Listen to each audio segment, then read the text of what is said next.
ఓం నమః శివాయ శ్రీమాత్రే నమః. మిత్రులకి శ్రీభిలాషులకి అలాగే నేను ఇంతగా ఆదరిస్తున్న యూట్యూబ్ ప్రేక్షకులందరికీ కూడా పేరు పేరు ధన్యవాదాలు.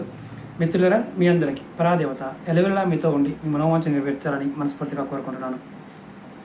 ఈరోజు మనం జాతకరీత్యా జాతకంలో రాహుకేతు ప్రభావం చాలా అధికంగా ఉంటుంది. ఎవరి జాతకంలో అయితే రాహు యోగిస్తాడో వారికి ఏం కోరుకున్నా రాజయోగము, పదవి, డబ్బు, ధనం అన్నీ వస్తాయి. కానీ రాహు యోగించడానికి జాతకరీత్యా బుధుడు సహకారం ఉండాలి. అంటే బుధుడి యొక్క సహకారం ఉన్నప్పుడు రాహు బాగా యోగిస్తాడు. మీరు ఏం చేయాలంటే ఒక తేలికైన ఉపాయం అనమాట. ఇలాంటి పేపర్ ముక్క తీసుకోండి. దీని మీద 4 4 4 4 అని చూడండి. ఒకసారి చూపిస్తాను. మీకు ఉల్టా కనిపిస్తుంది, ఫ్రంట్ కెమెరా కాబట్టి ఉల్టా కనిపిస్తుంది. 4 4 4 4 సార్లు రాసి మీరు బుధవారం రోజున మీ షర్ట్ జేబులో పైన పెట్టుకోండి. మళ్ళీ బుధవారం దాకా దీన్ని జేబులోనే ఉంచుకొని తర్వాత మీరు ఏం చేస్తారంటే ఈ పేపర్ని ఎక్కడైనా సరే పార్కులో అంటే మొక్కల దగ్గర దీన్ని భూమిలో పాతిపెట్టడం కానీ చించేసి మొక్కల మొదలు పడేయండి. ఇది పార్కు లేదు గురువు గారు ఇంటి దగ్గర చేయవచ్చు. దీనివల్ల ఏం జరుగుతుందంటే మీ జాతకంలో బుధుడు యొక్క సహకారంతో రాహువు మీకు కోరుకున్న ప్రతి కోరికని కూడా నెరవేరుస్తాడు. గుర్తుంచుకోవాల్సింది ఏంటంటే ఈ పేపర్ని కంపల్సరిగా మీరు వారం రోజుల వరకు కూడా జేబులో ఉంచుకోవాలి. గురువుగారు మర్చిపోయానండి, నాకు షర్ట్ జేబులో ఉంచి అలాగ వదిలేశాను, మళ్ళీ పోయింది, మళ్ళీ వేరే రాసి పెట్టుకోవచ్చా? అలా కుదరదు. మళ్ళీ బుధవారం నాడు మళ్ళీ చేయటమే. మీరు మర్చిపోయారనుకోండి, మళ్ళీ రెగ్యులర్ చేయటమే. ఇలా ఎన్ని రోజులు చేయాలి? మనకు ఒక పెద్ద క్వశ్చన్ ఉంటుంది. ఇలా ఎన్ని రోజులు చేస్తే ఫలితం బాగా వస్తుంది? ఇది మీరు వారం చేస్తూ ఉండండి. మీ జాతకరీత్యా రాహు యుగకారకుడు కాకపోయినప్పటికీ కూడా బుధుడు యొక్క సహకారంతో మీ జాతకంలో మీకు రాహు వల్ల ఎంత కోరుకుంటే అంత వస్తుంది. అంటే ఇది నెంబర్ 4 4 4 అంటే మొత్తం టోటల్ చేయండి.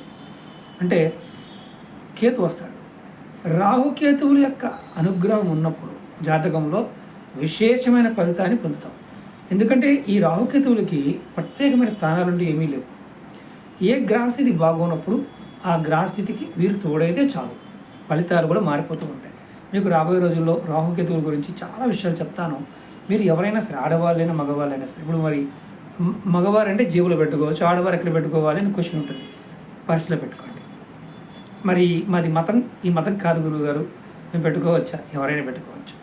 ఇక్కడ మతము, జాతి, కులం లేదు. ఎందుకంటే మన సనాతన ధర్మంలో ఎన్నో తంత్ర మంత్రవాళ్ళకు సంబంధించినవి, జ్యోతిష్యానికి సంబంధించినవి చాలా ఉన్నాయి. లాల్ కితాబ్ కానీ, రావణ సహిత కానీ, అరుణ సహిత కానీ, ఇలాంటివి ఎన్నో రకాల విధానాలు ఉన్నాయి. కొన్ని కోటాను కోట్లు ఉన్నాయి. చాలామందికి తెలియని వాడు ఏమనుకుంటారంటే ఇలాగే ఉంటుంది అనుకుంటారు. ఎన్నో మార్గాలు ఉన్నాయి. మీకు నేను షార్ట్ వీడియోలో కూడా చెప్తూ వస్తున్నాను, మీకు రోజు చెప్తూ ఉంటాను. మీరు ఆచరించగలదని ప్రయత్నించండి. అలాగే మీకు ఈ వీడియో నచ్చినట్టు లైక్ చేయండి, ఛానల్ని సబ్స్క్రైబ్ చేసుకోండి, పక్కనే ఉన్న గంట సింబల్ని యాక్టివేట్ చేసుకొని 10 మంది మిత్రులకి షేర్ చేయండి. మరొక ముఖ్యమైన విషయం మర్చిపోయాను. ఒకవేళ దీన్ని వారం చేసిన తర్వాత మీరు పారేయలేదనుకోండి, జేబులోనే ఉంది, ఏమన్నా అవుతుందని అనుమానం వస్తుంది. ఏమీ కాదు, కానీ వారం మారుస్తూ ఉండండి. ప్రతి వారం తీసుకువెళ్ళటం, ఇలా కట్ చేయటం, ఇలా చింపేయడం, మొక్క మొదల్లో పడేయటం, మళ్ళీ కొత్త పేపర్ మీద రాసుకోవడం, మళ్ళీ జేబులో పెట్టుకోవడం, పర్సులో పెట్టుకోవడం, ఇలా చేసి చూడండి. చేసిన తర్వాత ఖచ్చితంగా కామెంట్ చేయండి ఫలితం అనేది. ఎందుకంటే మీరు ఎంత కోరుకుంటే, ఏది కోరుకున్నా, ధనము, పదవి, ఆస్తులు, పాస్తులు, కోరికలు, అంతేగాని వశీకరణ మాత్రం పనిచేయదు. గుర్తుంచుకోండి.